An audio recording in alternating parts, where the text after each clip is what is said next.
Daniel, capítulo 10. Nós vamos fazer duas leituras nessa noite. A primeira está em Daniel. Nós vamos ler do 1 ao 3, depois o 12 e o 13. E no ano terceiro de Ciro, rei da Pérsia, foi revelada uma palavra a Daniel, cujo nome se chamava Beltesazar. E a palavra é verdadeira e trata de uma guerra prolongada. E ele entendeu essa palavra e teve entendimento da visão. Naqueles dias, eu, Daniel, estive triste por 3 semanas completas. Manjar desejável não comi, nem carne nenhuma entraram na minha boca. Nem me ungi com unguento, até que se cumpriram as 3 semanas. Versículo 12. Então me disse: não temas, Daniel, porque desde o primeiro dia em que aplicaste o teu coração a compreender e a humilhar-te perante o teu Deus, são ouvidas as tuas palavras, e eu vim por causa das tuas palavras. Preste atenção essa última frase do versículo 13, versículo 12. E eu vim por causa das tuas palavras. Quero ler o versículo 12 novamente. Então me disse: não temas, Daniel, porque desde o primeiro dia em que aplicaste o teu coração a compreender e a humilhar-se perante o teu Deus, são ouvidas as tuas palavras, e eu vim por causa das tuas palavras. Guarda isso aí, querido. Efésios capítulo 6, versículo 10. No demais, irmãos meus, fortalecei-vos no Senhor e na força do seu poder. Revesti-vos de toda a armadura de Deus, para que possais estar firmes contra as astutas ciladas do diabo. Porque não temos que lutar contra carne e sangue, mas sim contra os principados, contra as potestades, contra os príncipes das trevas desse século, contra as hostes espirituais da maldade nos lugares celestiais.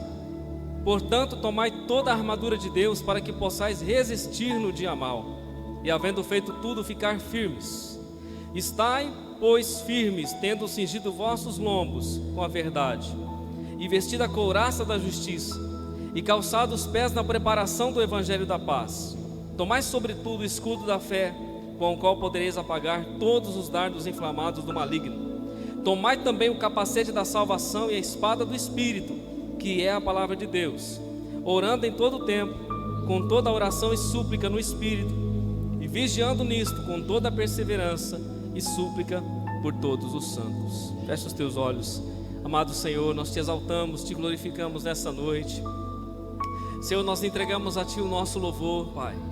Entregamos a Ti a nossa adoração nesse lugar, no Cordeiro de Deus. E nós temos fome e sede, Pai, pela Tua palavra. Por isso, nessa noite, revela a cada um de nós a Tua palavra, no nosso espírito, Senhor, lá no profundo de cada um de nós, a Tua revelação e a Tua vontade nessa noite, porque a nossa alma tem sede, fome de Ti, Senhor, e nós necessitamos desesperadamente do Senhor, da Tua vontade, da Tua direção para as nossas vidas, em nome do Senhor Jesus, amém. Pode tomar o seu assento, querido.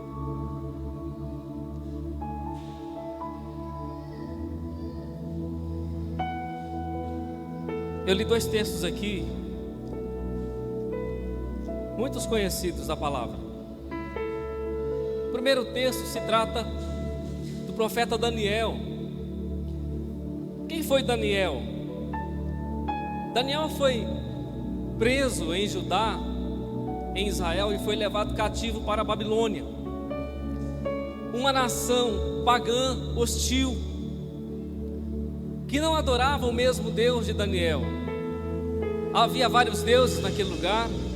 Havia um rei hostil, um rei ímpio, com deuses falsos.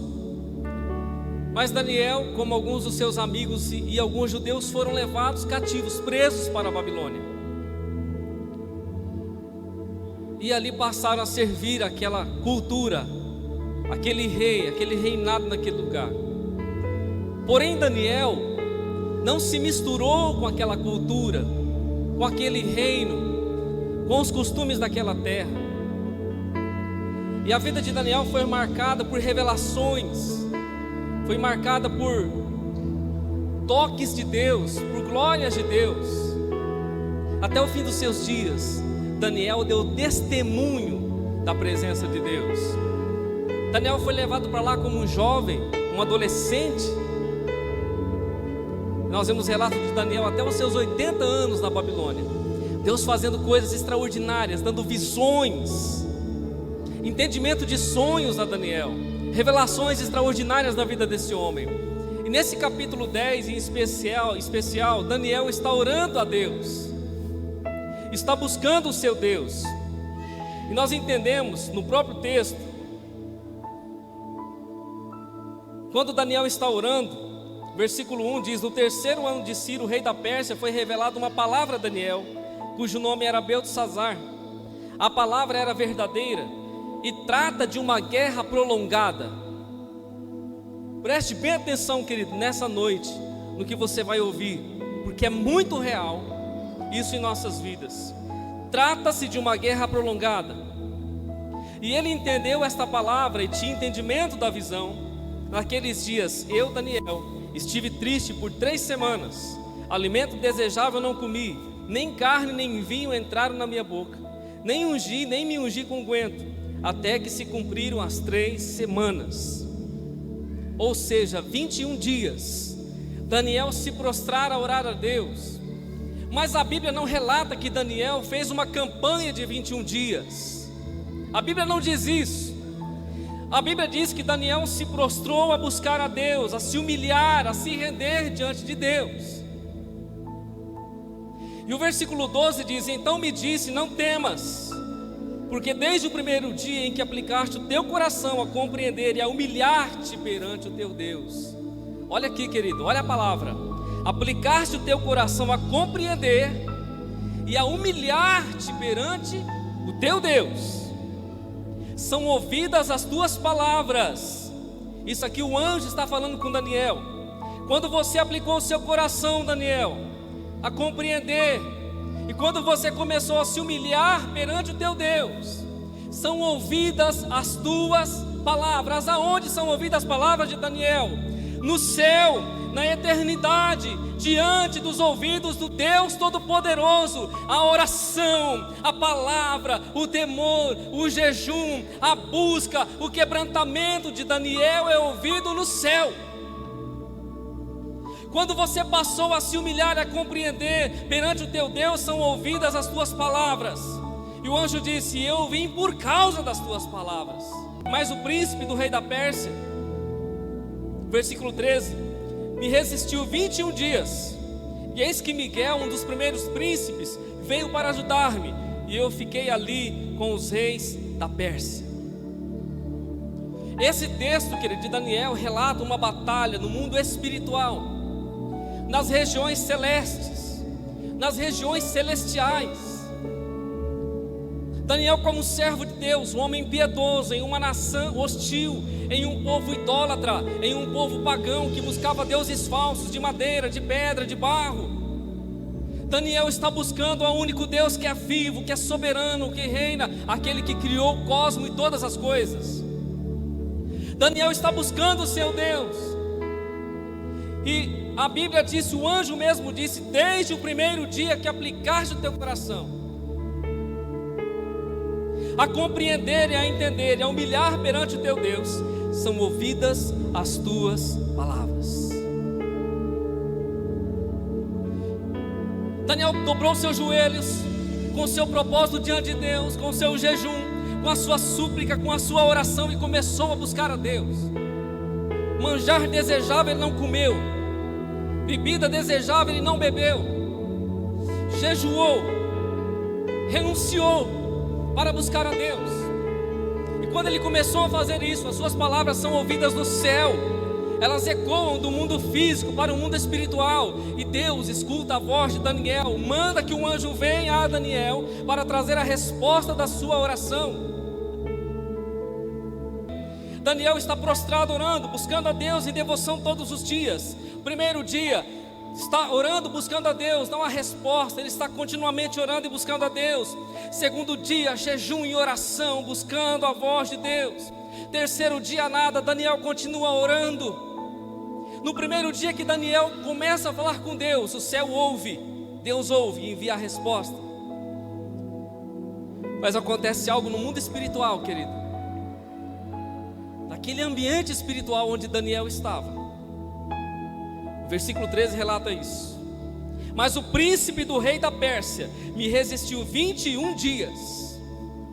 Havia uma potestade de uma alta hierarquia, um demônio de uma alta hierarquia, uma potestade poderosa, que travou, que trouxe uma barreira, um impedimento, para que o anjo de Deus viesse e trouxesse o recado a Daniel.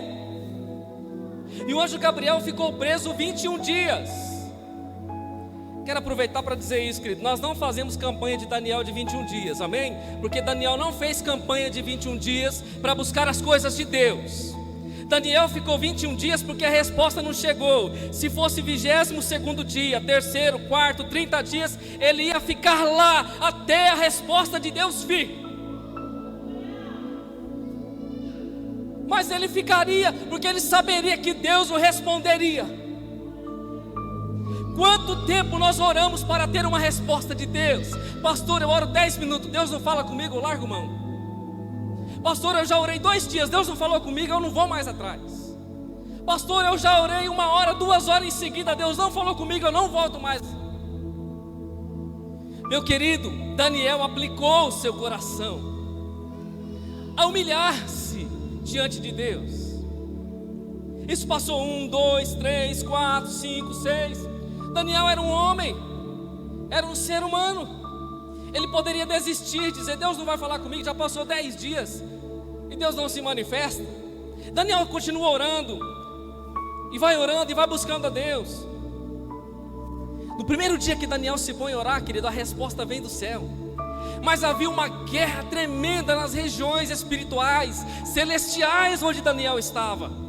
E o anjo Gabriel, que não é um anjo de guerra, não é um anjo de batalha, o anjo Gabriel é o anjo da presença de Deus, aquele que leva o recado, aquele que traz o recado de Deus. Não tinha o poderio, a capacidade que esse anjo, ou esse demônio caído tinha. Porque a Bíblia diz que há anjos, tronos, potestades, dominações, que há hierarquias no mundo espiritual. E o anjo Gabriel ficou impedido de passar, houve uma barreira, e Daniel continuando orando, buscando a Deus.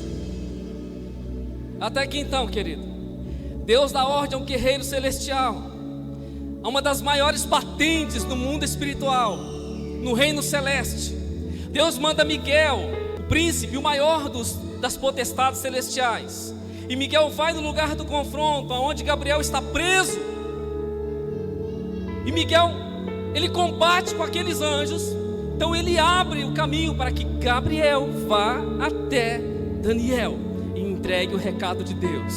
Demorou 21 dias para que a resposta de Deus chegasse a Daniel. Mas no primeiro dia que ele começou a buscar ao Senhor, a resposta veio. Sabe o que acontece, querido? Nós não temos dimensão do mundo espiritual. Nós não compreendemos as coisas espirituais. E muitas vezes as respostas não vêm para as nossas vidas. E nós até pensamos: Deus não quer me responder. Deus não está olhando para mim. Deus não está ouvindo a minha voz. Um homem estava orando, jejuando, renunciando, se abstendo para ouvir a voz de Deus. Se passaram 21 dias até que a voz de Deus soou sobre a vida dele. Em nenhum momento, querido, desses 21 dias Daniel desistiu, porque a Bíblia deixa bem claro que ele passou a compreender e a humilhar-se perante o seu Deus, buscando a sua face.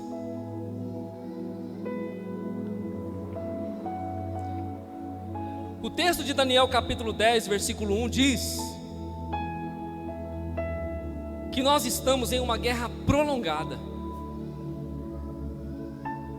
Muito se fala de batalha espiritual, E nós estamos vivendo uma guerra prolongada. E essa guerra prolongada, querido, ela é atual, ela é presente, e ela vai ser até o desfecho final da humanidade.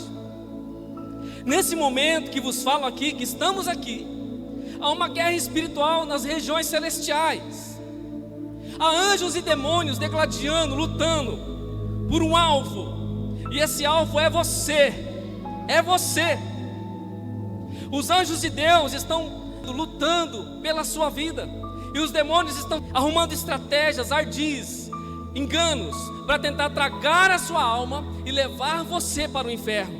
Mas do outro lado estão os anjos de Deus, os espíritos ministradores, aqueles que estão com a ordem da parte de Deus para guardar a sua vida, para segurar você, para guardar você para a eternidade ao lado de Deus. Eu e você somos um alvo contínuo de uma guerra nas regiões celestiais.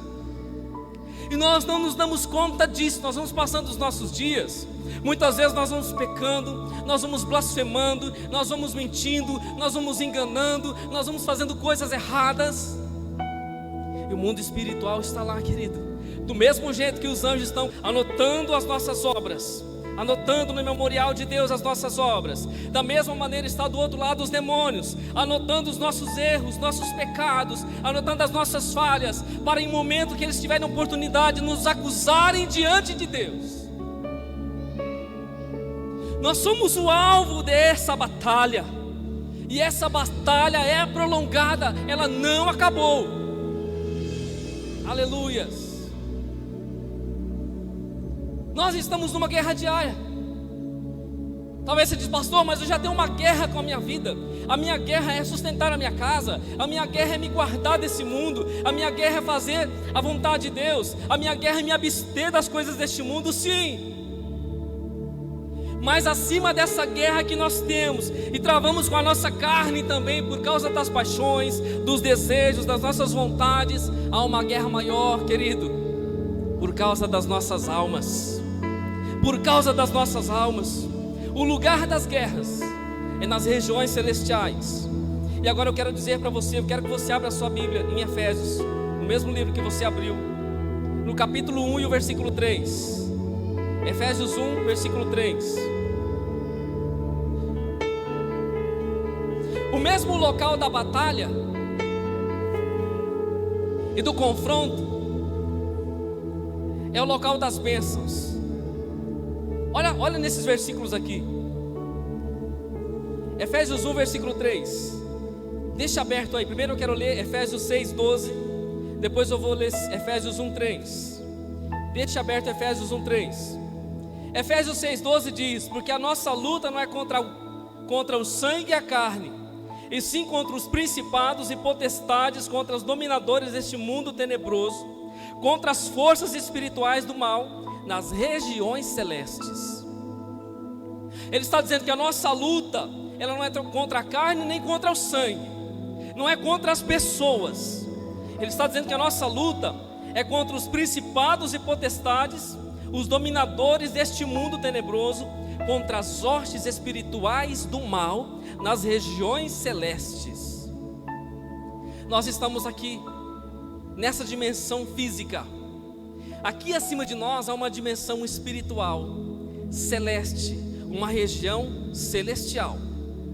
Há anjos aqui em nosso meio nessa noite, porém ao derredor há demônios também.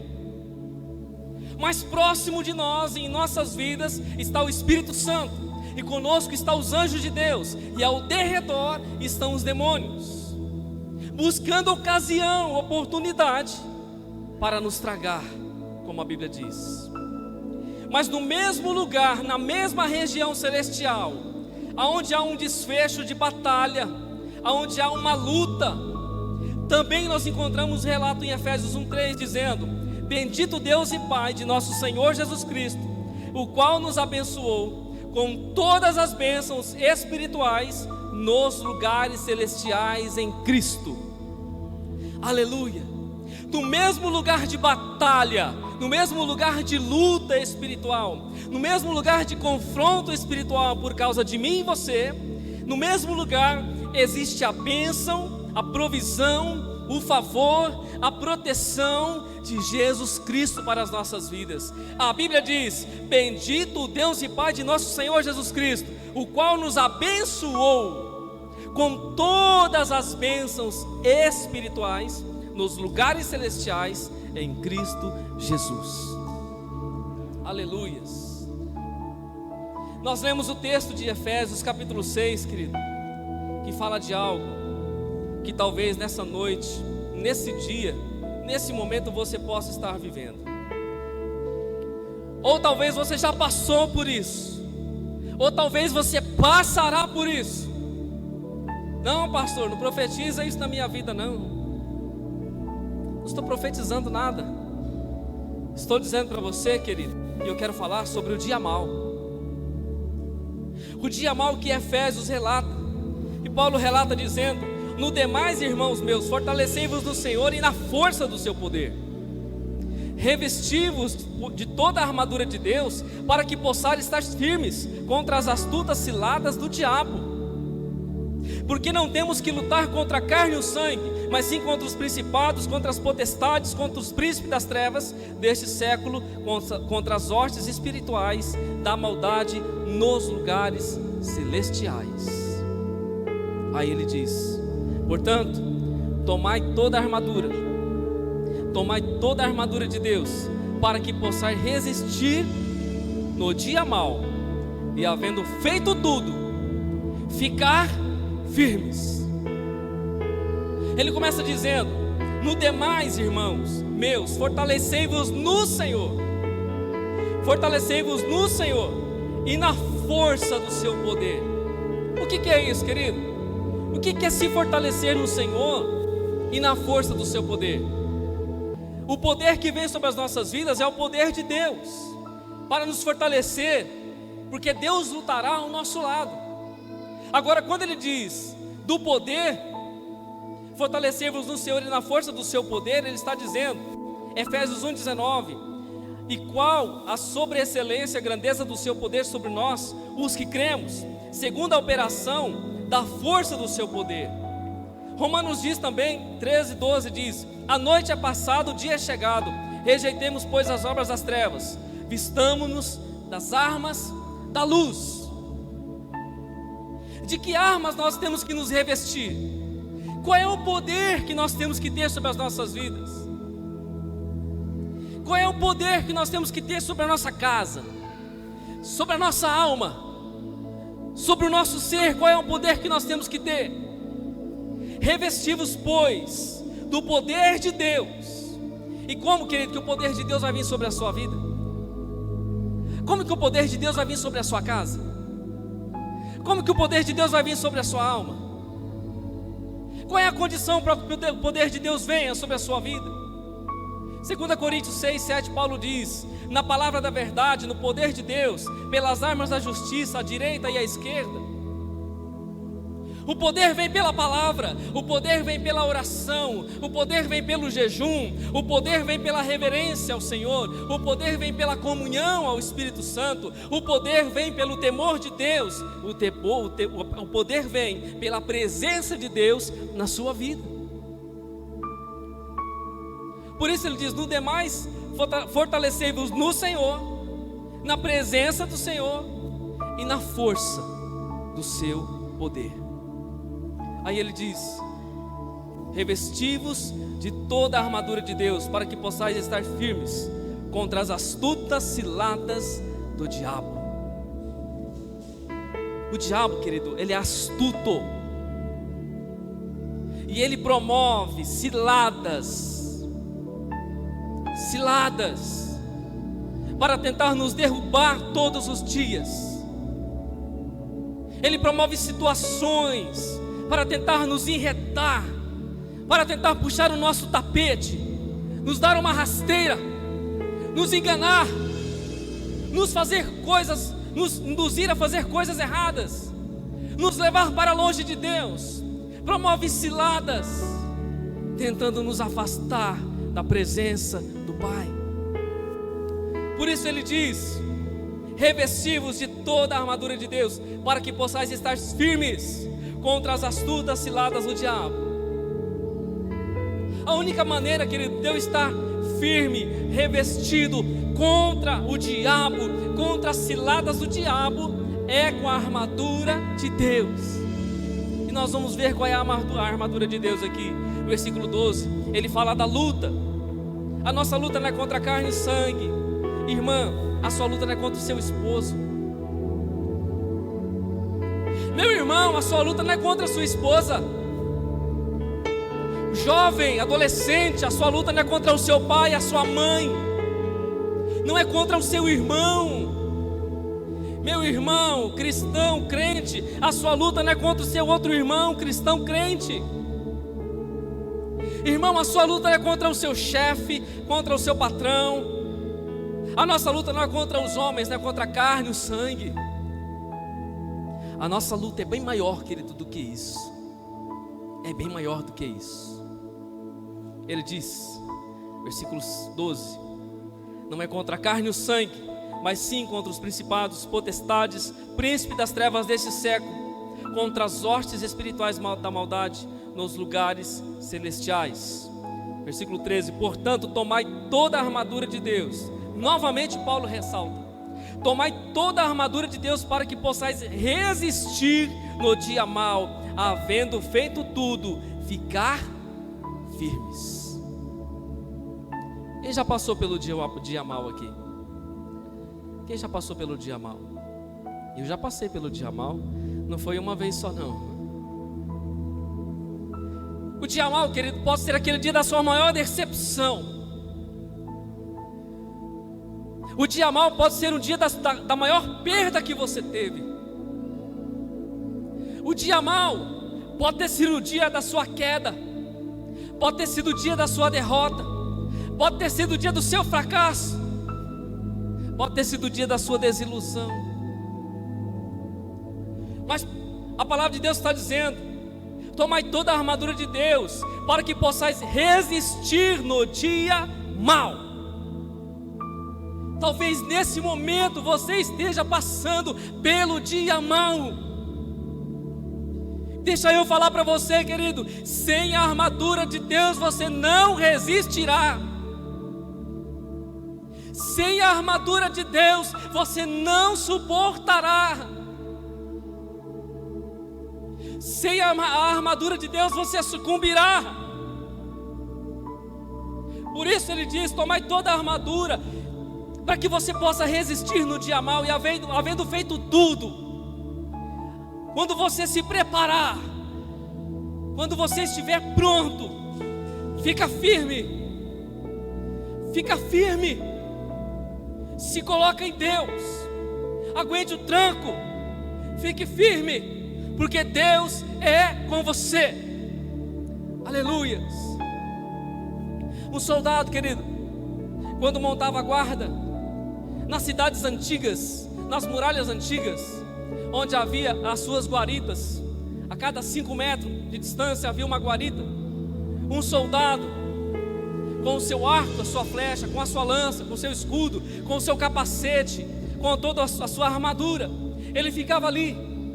Quando o inimigo vinha contra ele, investia contra a sua nação, contra a sua cidade, ele não podia recuar.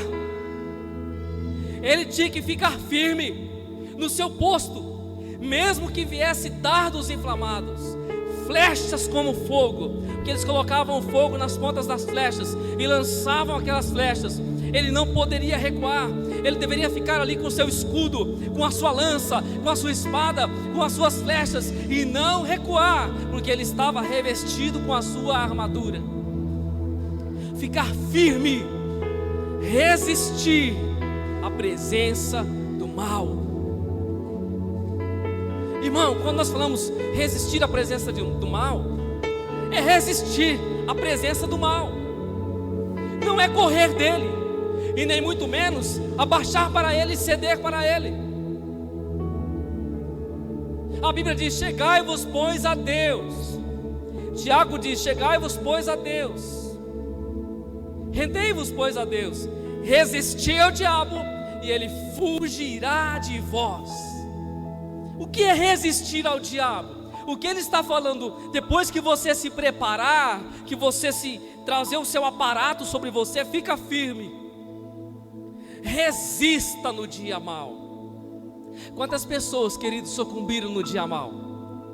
Veio a enfermidade, veio o câncer, veio as lutas, veio as dificuldades e caíram. Mas quantas pessoas também resistiram no dia mau? Na presença de Deus, veio o câncer, veio a luta, veio o problema, veio a discórdia, e estava lá firme, resistindo no dia mau. Aleluias. Porque estava paramentado, guardado, revestido da armadura de Deus. Eu pergunto para você, querido, nessa noite, como é que está o teu revestimento espiritual? Pastor, eu estou bem vestido hoje. De vez em quando a gente chega no culto, os irmãos falam: o pastor está... Eu falei: irmão, essas vestes aqui são físicas, não vale nada, trapo de imundícia. E se eu for também confiar nas minhas vestes humanas, na minha carne, trapo de imundícia. Às vezes a irmã vem no culto bonita, tá bem arrumada, sapato novo, cabelo encaracolado, vestido novo, tá? A outra irmã fala: irmã, você está alinhada, as vestes, tá? As vestes que Deus olha não é essa, querido, são as espirituais. As vestes que o diabo olha não são essas, são as vestes espirituais. Você pode colocar a melhor roupa, vestir a roupa do melhor estilista, você pode colocar as melhores vestes, ficar bem arrumado, vestido, mas só há uma veste que protege, querido. São as vestes da santidade, da pureza, da piedade, da oração, da devoção, da comunhão com Deus, da vida no altar de Deus. Essas são as vestes espirituais. Essas são as vestes que te branqueiam, as vestes que são lavadas no sangue do Cordeiro, as vestiduras que são lavadas no sangue glorioso de Jesus, que foi vertido na cruz do Calvário para perdoar os nossos pecados e nos purificar de toda a injustiça.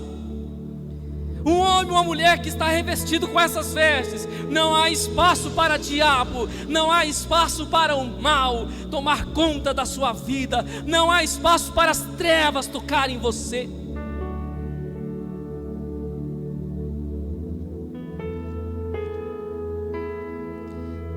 Aleluias.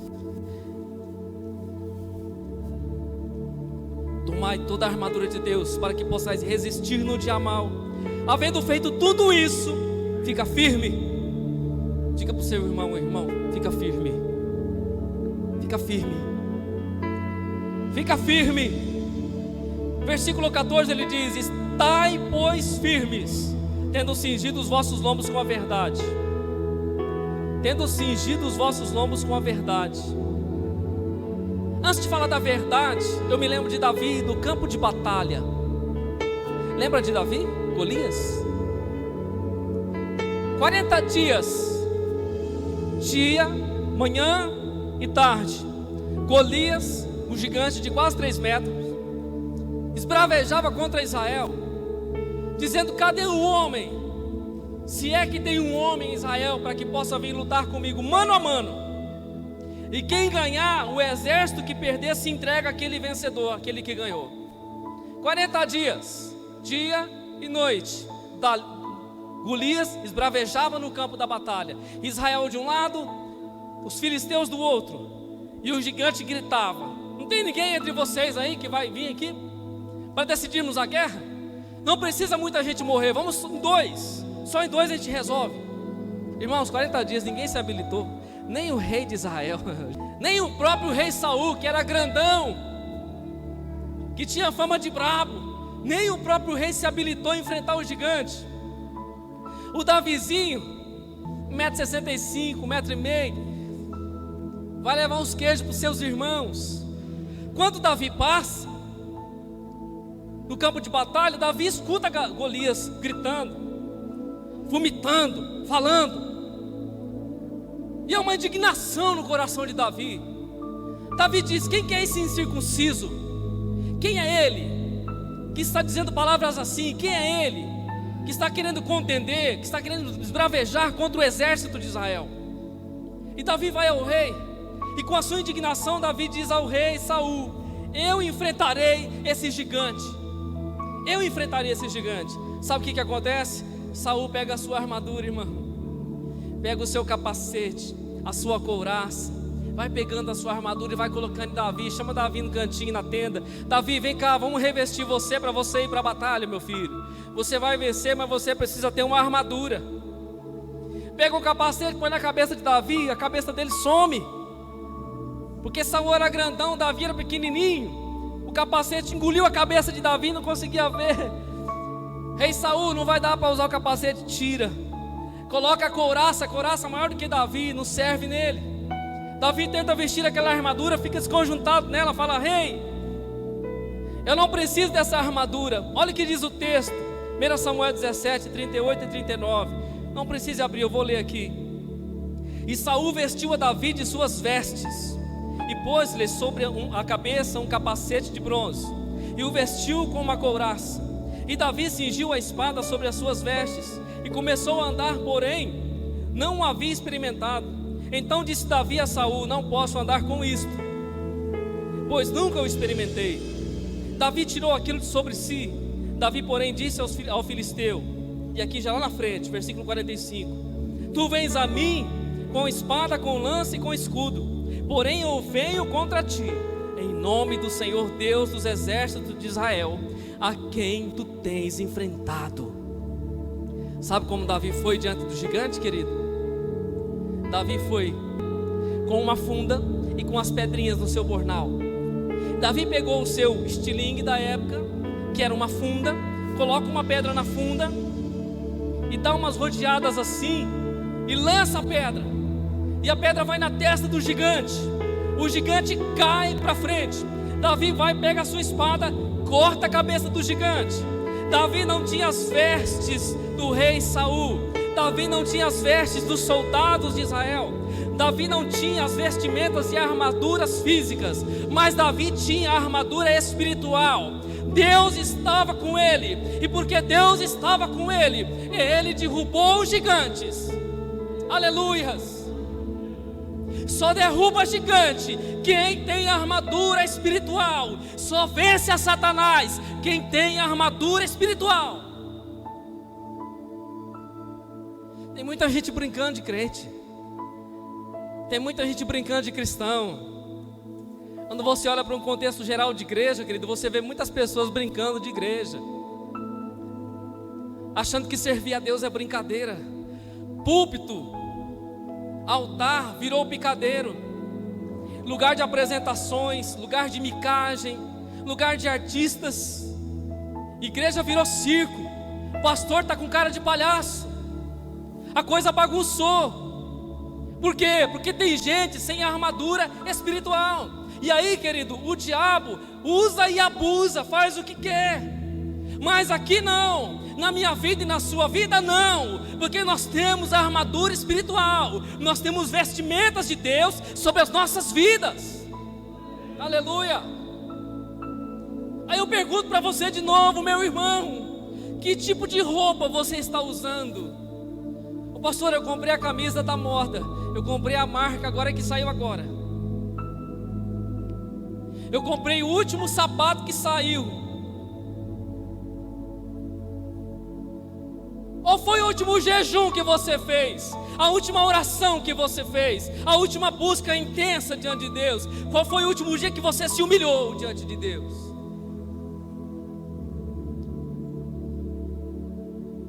Vai, vamos falar de roupa. Vamos falar de roupa verdadeira.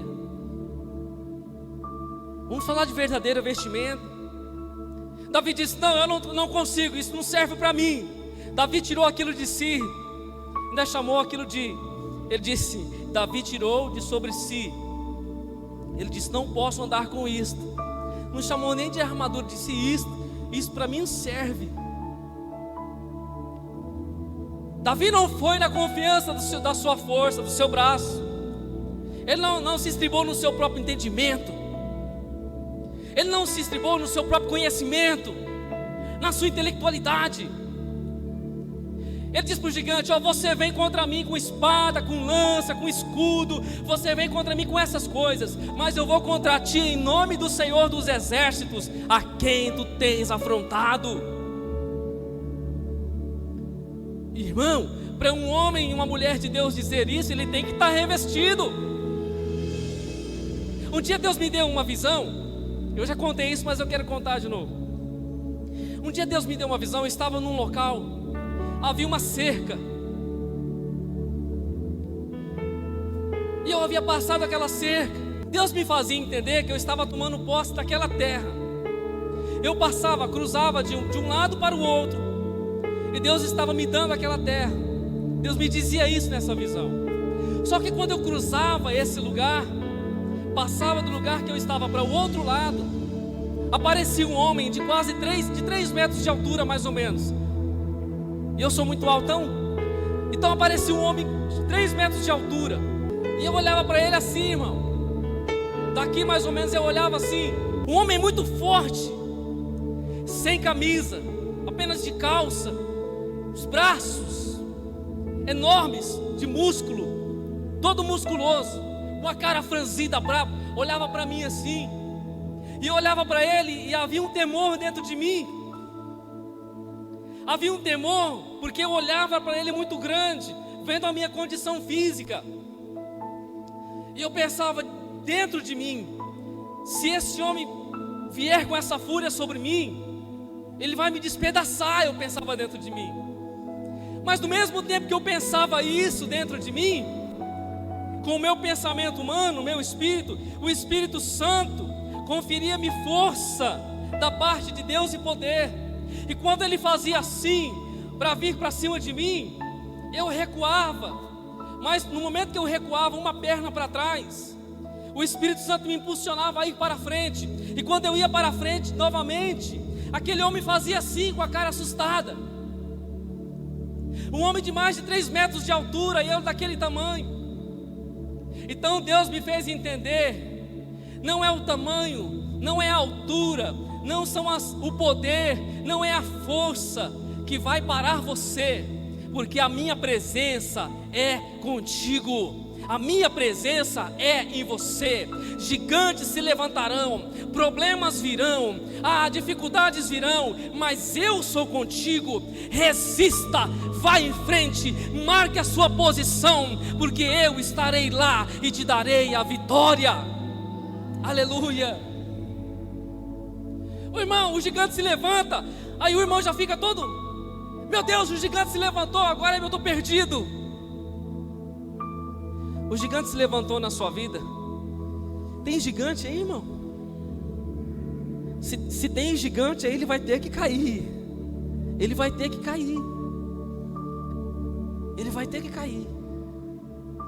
Mas para ele cair, querido, você tem que estar revestido. Você precisa estar revestido. Tomai toda a armadura de Deus. Davi, querido, ele não sabia usar a armadura humana. Davi, nesse momento da sua vida, Davi não era rei ainda, era um jovenzinho. Não sabia nem empunhar uma espada. Davi era um pastor de ovelhas. Tinha malemar um cajado na sua mão para conduzir as ovelhas do seu pai. De repente se depara com a guerra do exército de Israel contra os filisteus, os inimigos mais ferozes contra Israel. E de repente se vê diante do rei, dando a sua armadura, dando a sua espada. Acho que Davi não conseguia nem levantar a espada, irmão, do rei. Mas Davi foi com as suas forças espirituais. Ele não olhou para o confronto físico. Ele olhou para o mundo espiritual, e ele confiou que Deus estava com ele. Às vezes, amados, nós passamos por provas, por lutas, por conflitos. Nós paramos na luta, nós paramos nas provas, nós paramos nas dificuldades, nós paramos nas tribulações, nos gigantes, nós paramos nos problemas, e nós dizemos assim: agora não vai dar mais, agora acabou tudo. Isso é o inimigo, querido, que faz você pensar que acabou tudo. porque a última palavra é de Deus, a última palavra é dele. E nós é que somos precipitados em querer dar a última palavra. Ah, meu Deus do céu, um câncer terminal, acabou. A irmã Luzia deu testemunho, câncer maligno, irmão. E tinha uma enfermeira que era um agente do diabo, né, irmã? Que ficava todo dia, irmã, ninguém se livra disso aí. Isso aí não vai dar certo. As pessoas, eu já vi as pessoas com isso, não era isso? Eu já vi pessoas com isso aí, não conseguiu. O diabo sempre levanta os seus, querido, para trazer mais desânimo, mais derrota, para levar você para o buraco. Mas se você ouvir a voz de Deus, se você se revestir de Deus, não há voz do inferno, não há demônio, não há circunstâncias que pare a sua vida na presença de Deus. Aleluia. Você, irmão, fica ouvindo aquela enfermeira do demônio? Ah, é mesmo? Já morreram as pessoas que tiveram isso? Ah, então tadinha de mim, já era. Qual voz nós queremos ouvir, querido? A de Deus ou do demônio? Qual roupa nós queremos vestir? As vestiduras de Deus ou as nossas vestiduras? Eu creio que se a irmã tivesse escutado aquela voz, nem estava mais aqui, irmã. Querido, preste atenção. Nós estamos numa batalha. É batalha. A armadura de Deus sobre as nossas vidas deve ser completa. Tomai toda a armadura de Deus, para que possar resistir. O que é resistir? O que é resistir? Resistir, querido, é você marcar posição. É resistir. Daqui eu não saio e daqui ninguém me tira. É resistir firme. Eu estou aqui, Deus me colocou aqui, ponto final. O único que pode me tirar daqui é Deus. É resistir. Está vendo os irmãos morrer na Síria? Está vendo os irmãos morrer no Iraque? Está vendo os irmãos morrer nos países hostis aí? Islâmicos, muçulmanos? Está vendo os cristãos sendo queimados, decapitados?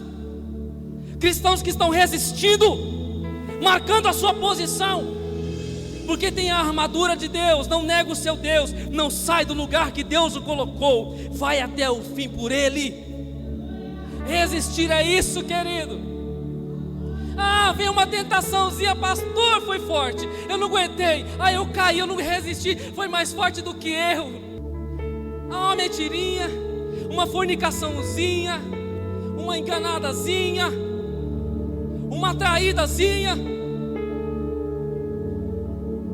foi mais forte do que eu. Mentira que foi mais forte do que você. Porque 1 Coríntios 10:13, a Bíblia diz que não vem tentação sobre vós senão humana. A tentação que vem sobre você não é espiritual, irmão. O diabo não se apresentou a você, pegou na sua mão e fez você pecar. A Bíblia diz que a tentação é humana. Humana. Sabe de onde que a tentação vem? Ó, da sua mãozinha, do seu pezinho, do seu coraçãozinho, da sua mente, dos seus desejos. A tentação vem daí, querido.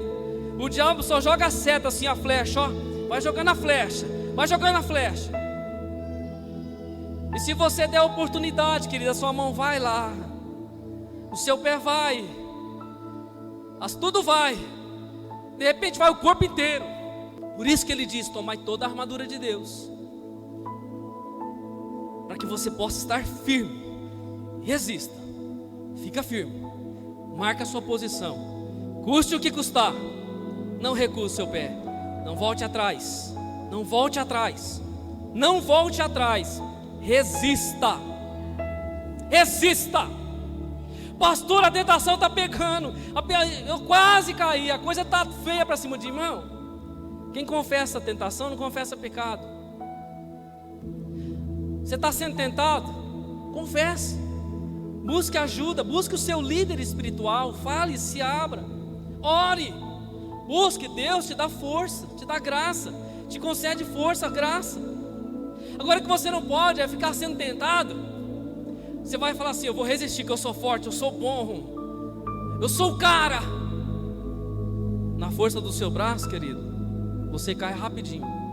Tomai toda a armadura de Deus, para que possais resistir no dia mau. No dia mau. Quantos dias mau nós já passamos em nossas vidas? Sabe qual é o dia mau, querido?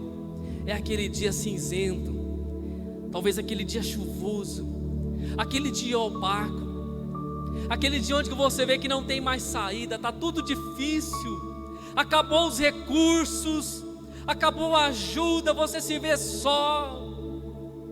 É o dia da decepção, o dia que você fala assim: a minha vida acabou.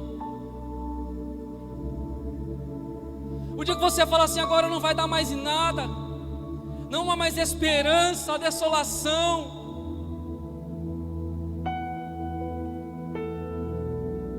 O dia mau.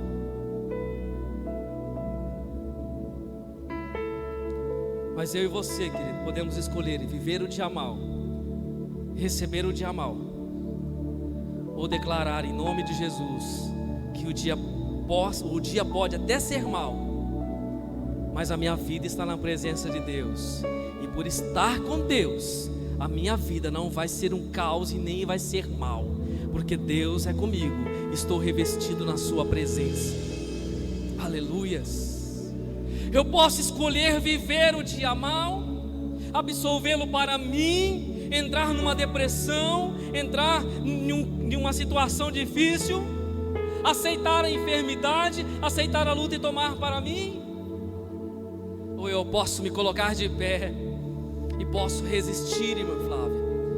Posso me colocar de pé e posso resistir, porque Deus chamou a mim e a você para resistirmos. Aleluias. Ele diz: tomai toda a armadura. E ele diz: estáis pois firmes novamente, tendo cingido os vossos ombros com a verdade, e vestido a couraça da justiça. O soldado, ele tinha o seu cinto, o seu cinturão. E o cinturão era tão importante para um soldado, querido, era onde ele colocava a sua arma de ataque. Qual é a arma de ataque do soldado? Era a espada. O cinturão é representado como a verdade, aquele que liga o centro do nosso corpo, as nossas vestes, ou seja, a nossa armadura. A verdade, esse cinturão, ele é encarregado de segurar as nossas armas, os aparatos da nossa armadura. A verdade contradiz a mentira. A verdade é pura, santa, perfeita. Jesus disse: vós tendes por pai o diabo, e quereis satisfazer os desejos do vosso pai. Ele foi homicida desde o princípio e não se firmou na verdade, porque não há verdade nele. Quando ele profere mentira, fala do que ele é próprio, porque é mentiroso e pai da mentira. Se um cristão não tiver o cinto da verdade, não terá onde prender as armaduras, ou não terá onde prender as suas armas, e ficará vulnerável contra o ataque do inimigo. Jesus estava censurando aqueles religiosos, fariseus, e dizendo: vocês têm por pai o diabo, porque eles não aceitavam o Cristo. E Jesus dizia para eles: o pai de vocês é o diabo, o pai de vocês é o diabo. Ele não se firmou na verdade, e quando ele profere a mentira, fala do que ele é próprio, porque é mentiroso e pai da mentira. E a mentira é a mulher dele.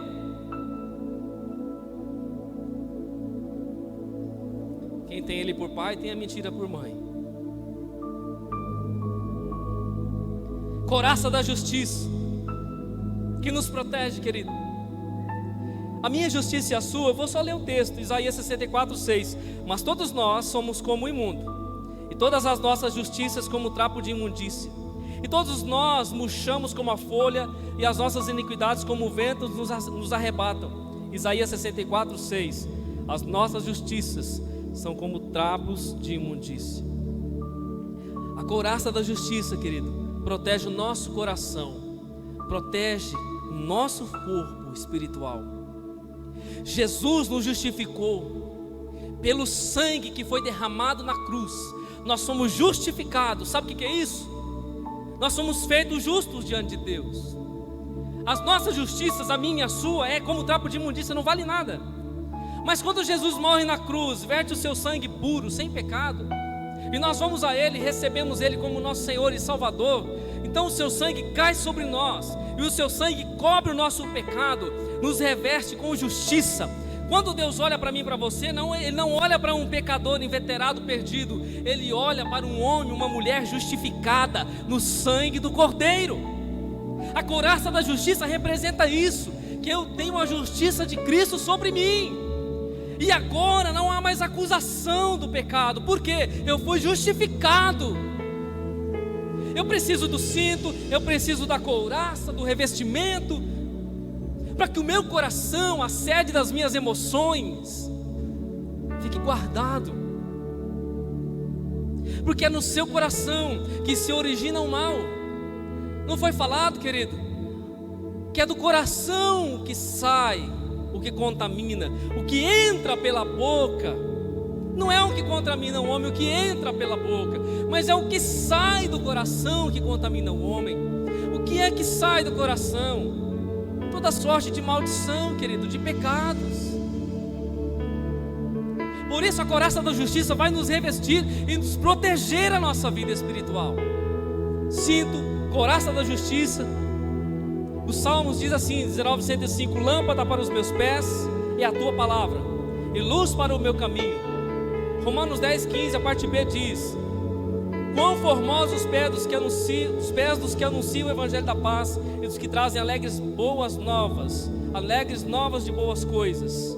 Ele diz: dos pés calçados com a preparação do evangelho.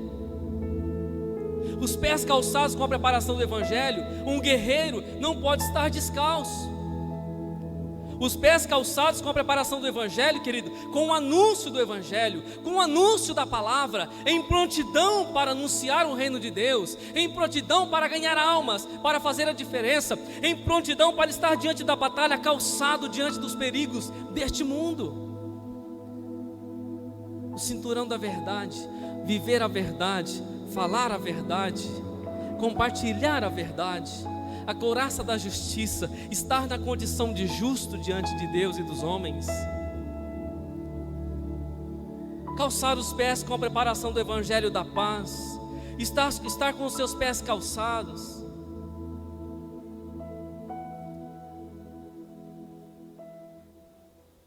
Calçados com o evangelho e o escudo da fé. Provérbios 30:5 diz: toda a palavra de Deus é pura, escudo para os que confiam nele. Paulo diz: tomai sobretudo o escudo da fé. Olha o escudo da fé, ele serve para proteger todo o nosso corpo.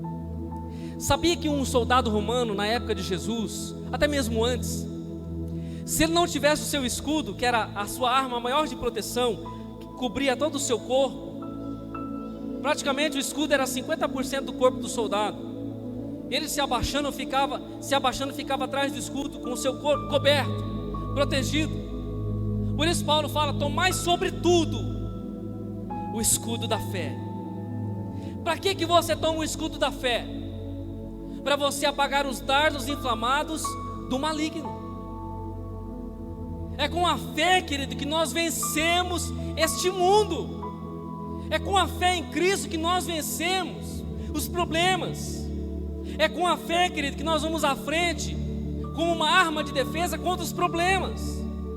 Porque as informações vêm contra você, os problemas vêm contra você, as setas vêm contra você, mas você tem o escudo da fé. Você neutraliza tudo isso com o escudo da fé. Você sabe em quem você crê, você sabe o que você quer, você sabe o Deus que você tem, e você sabe quem você é na presença desse Deus. Por isso a fé é tão importante. Ele diz: tomai sobre tudo, ou seja, sobre todas as coisas, tenha a sua fé. Depois ele fala do capacete da salvação, proteger a nossa cabeça. Proteger a nossa cabeça. Eu já vi muitos cristãos hoje, querido. Tem cristão hoje que está no terreiro de macumba. Tem cristão hoje que está nas seitas e heresias. Tem cristão hoje que está dentro de templos pagãos, ouvindo coisas horrendas, porque não tomou o capacete da salvação para proteger a sua mente, para proteger a sua mente contra as heresias, contra a tentação, contra as setas do inimigo. Não tinha proteção do capacete da palavra de Deus, da armadura que a palavra de Deus diz. Olha o que Paulo diz a Tessalonicenses: mas nós que somos do dia, sejamos sóbrios, vestindo-nos da couraça da fé e do amor, tendo por capacete a esperança da salvação. O capacete da salvação. Aqueles que perderam o capacete da salvação, olha o que está acontecendo com eles, querido. Liga a televisão que você vê, não precisa ir muito longe não. E também houve entre vós falsos profetas, e entre vós haverá também falsos doutores, que introduzirão encobertamente heresias de perdição, e negarão o Senhor que os resgatou, trazendo sobre si mesmos repentina perdição. E muitos seguirão as suas dissoluções, pelos quais será blasfemado o caminho da verdade, e por avareza farão negócio de vós com palavras fingidas, sobre os quais já de largo tempo não será tardia a sentença, e a sua perdição não dormita. Tem muita gente, querido, na mão de falso profeta, falsos líderes, pastores, fazendo negócio com as almas, usando as pessoas, brincando com a cara das pessoas, e as pessoas indo após esses homens, sendo enganadas, porque não se firmaram na verdade, não vestiram a armadura espiritual, não colocaram o capacete da salvação para guardar a sua alma em Deus, a sua mente no Espírito Santo. No outro texto de Timóteo ele diz: porque virá tempo em que não suportarão a sã doutrina, mas tendo comichão nos ouvidos, amontoarão para si doutores conforme os seus próprios desejos. Hoje se vai na igreja para ouvir se Deus revela. Hoje se vai na igreja para ouvir se Deus dá uma bênção. Hoje se vai na igreja para ouvir se Deus dá a chave do carro ou da casa. De vez em quando você escuta na rua: venha participar da campanha, estará o homem de Deus, o homem do raio-x de Deus. Venha, ele adivinha o CPF, o RG. Venha participar, venha ser revelado. E as pessoas vão atrás desses homens, as pessoas vão atrás desse falso evangelho. Venha para ser curado, venha para ser abençoado, venha para ser próspero, venha para ser feliz. Porque virá tempo em que não suportarão a doutrina. Sabe o que você está ouvindo aqui nessa noite? É doutrina. Você está ouvindo palavra, você está ouvindo o evangelho, você está ouvindo a verdade. Tem muita gente que entra aqui, querido, não suporta, não volta mais, não volta. Eu fui lá na igreja Merva, não fui revelado, não volto mais lá não. Outra vez que vai lá, o pastor está pregando, outro irmão está pregando, sabe, é só paulada. Eu não quero ouvir essas coisas, eu quero saber o que Deus tem para mim. Quer saber o que Deus tem para você, querido? Fique quietinho aqui, porque de culto em culto, porque de célula em célula, de oração em oração, Ele vai revelar para você. Ele vai revelar o que Ele tem para você. De estudo em estudo, de oração em oração, de culto em culto, de glória em glória, de testemunho em testemunho, de vida cristã em vida cristã, de discipulado em discipulado, de seguir a Cristo em seguir a Cristo, Ele revelará o caminho para você. E tem mais uma coisa: se Deus quiser levantar alguém para falar com você na revelação, Ele revela, Ele fala, mas é na hora dEle, é do jeito dEle, é da vontade dEle, porque aqui não é proibido Ele falar. Porque virá tempo, já é o tempo, em que não suportarão. Tem gente que não suporta, querido, a sã doutrina, porque o verdadeiro evangelho nos conduz à eternidade com Cristo. O falso evangelho te leva à terra. O falso evangelho te oferece o carro, a casa, a terra, a mansão, a casa na praia, no campo, te dá o mundo. O falso evangelho te dá a terra, mas o verdadeiro evangelho te dá a eternidade ao lado de Deus para sempre. Aleluia! Aí eu pergunto para você, amado, qual o evangelho que você quer? Qual? Porque virá tempo, e nós já estamos nesse tempo, em que as pessoas não suportam a doutrina, que dá comichão nos ouvidos, irmãos, coça o ouvido, está ouvindo a verdade, não suporta, começa a se remexer na cadeira, quer ir embora. olha para o relógio, vira para o lado, dá coceira, dá comichão, porque não suporta ouvir a verdade, não suporta ouvir a verdade, porque quer ouvir aquilo, sabe, aqueles doutores, aqueles pastores, aqueles que pregam só o que as pessoas querem ouvir, o seu coração, só o que elas desejam, segundo as suas próprias concupiscências. Ele diz: tomai a espada do Espírito. A espada do Espírito. Deixa eu te mostrar a espada, irmão. Não é a espada que você tem, o facão que você tem na sua casa, não. Essa aqui é a espada do Espírito. Para você usar essa espada, você precisa ter comunhão com o Espírito. Quem vai ensinar você a usar a espada é o Espírito, que a espada é do Espírito, não é sua. A espada do Espírito. Qual é o Espírito? O Espírito de Deus, o Espírito Santo, o Espírito Consolador, o Espírito do amor, o Espírito de Jesus Cristo. Ele que vai ensinar você a usar a espada. A espada é arma de ataque. Arma de ataque. Ah, é para atacar o meu irmão. É para atacar o demônio, querido. É para atacar as trevas. É para atacar Satanás. É para atacar o inimigo.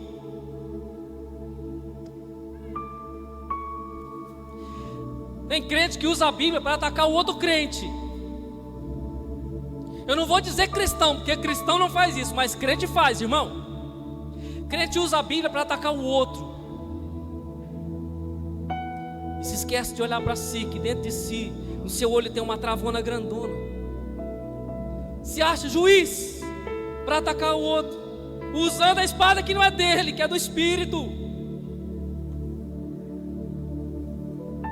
Tomai a espada do Espírito. Deixa eu te falar, a espada serve para ferir, cortar, rasgar, matar. Todas as outras armas dessa armadura são de defesa, mas essa aqui é arma de ataque, ofensiva. A maior arma que um homem pode ter na terra não são os mísseis Tomahawk, sei lá, os mísseis com alta precisão, não são as pontes 50, não são as pistolas, não são as armas. A maior arma que um homem e uma mulher pode ter é a palavra de Deus na sua vida. A maior arma que você pode ter na sua vida se chama Escritura Sagrada, palavra de Deus. A Bíblia diz, dentro da mesma palavra, que ela é o poder de Deus para todo aquele que crê. Também diz Hebreus 4:12, porque a palavra de Deus é viva e eficaz. Viva! Essa palavra aqui é viva, irmão. Viva! E sabe quem vivifica ela? O Espírito Santo. Quando você tem o Espírito Santo, você lê a palavra, ela salta das páginas e entra em você a revelação de Deus.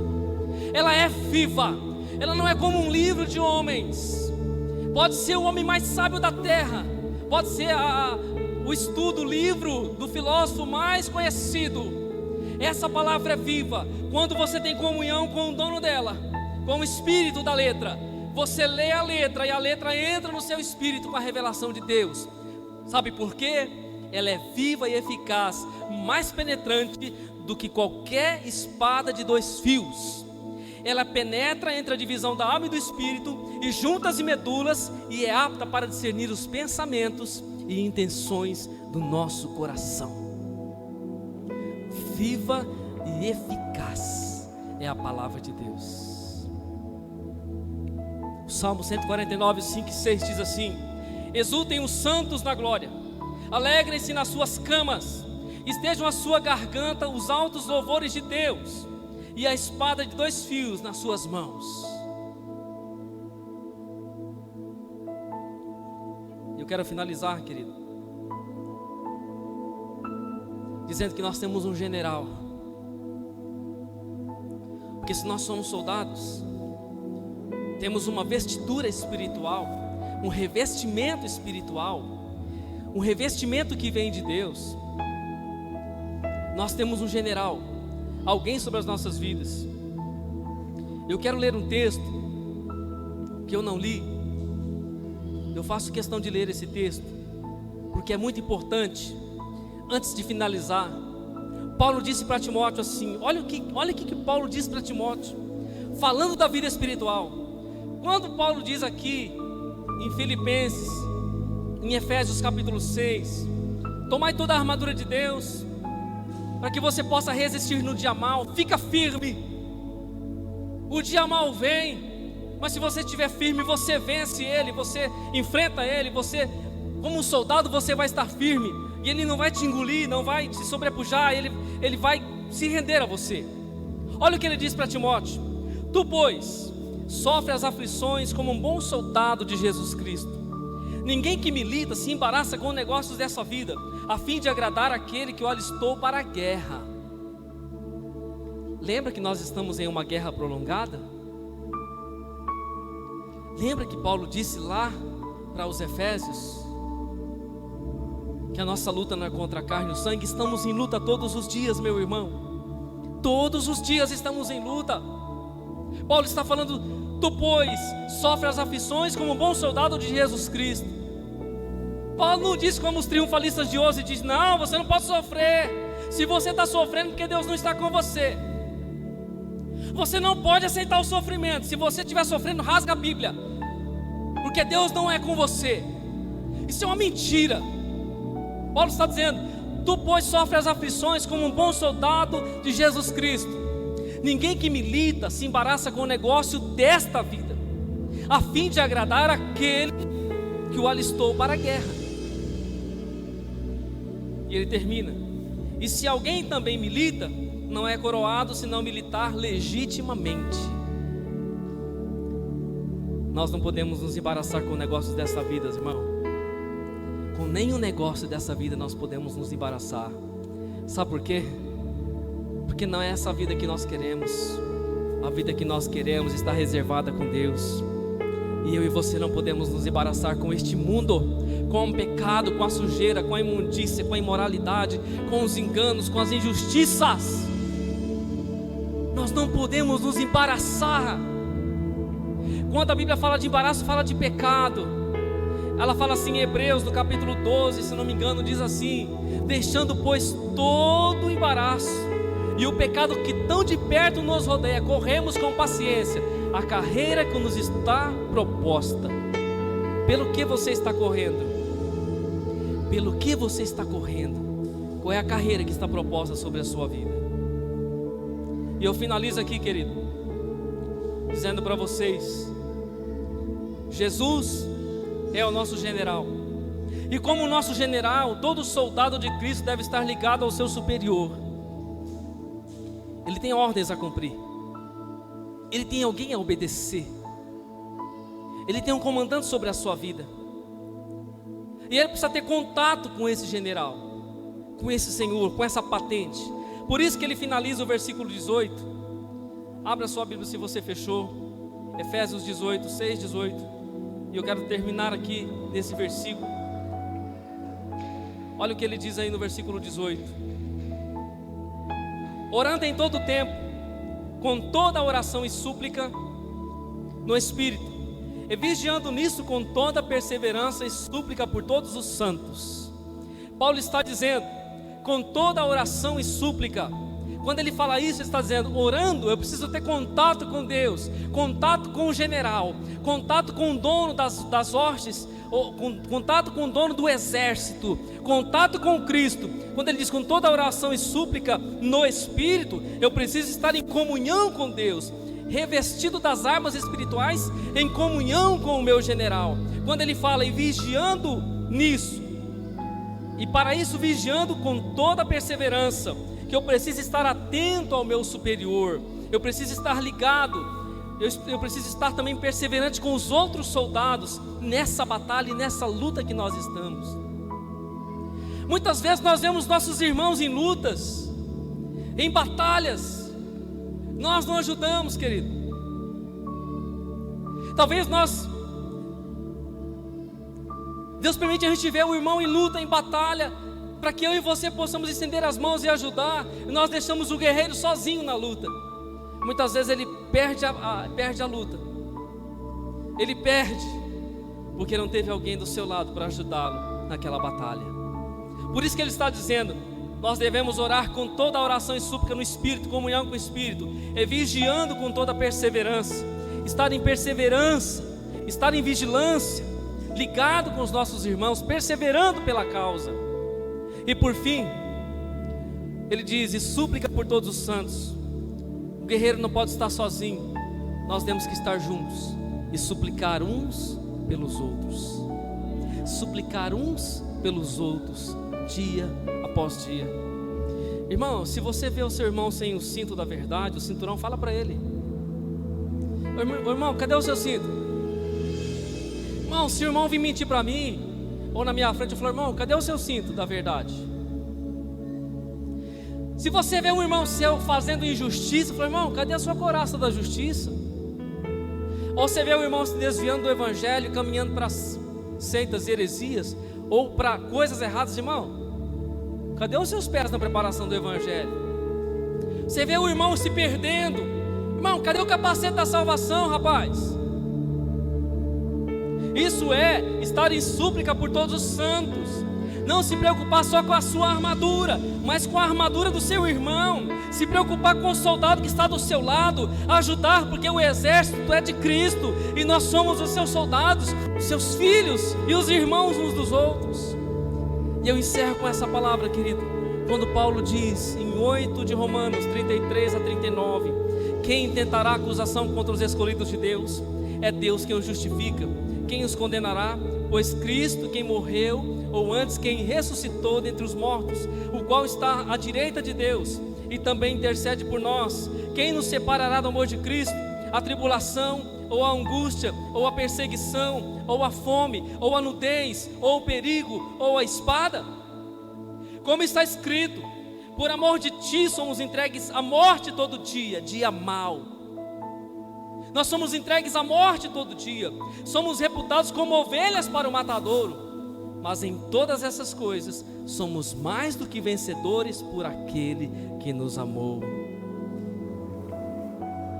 Porque estou certo de que nem a morte, nem a vida, nem os anjos, nem os principados, nem as potestades, nem o presente, nem o porvir, nem a altura, nem a profundidade, nem alguma outra criatura nos poderá separar do amor de Deus que está em Cristo Jesus, o nosso Senhor.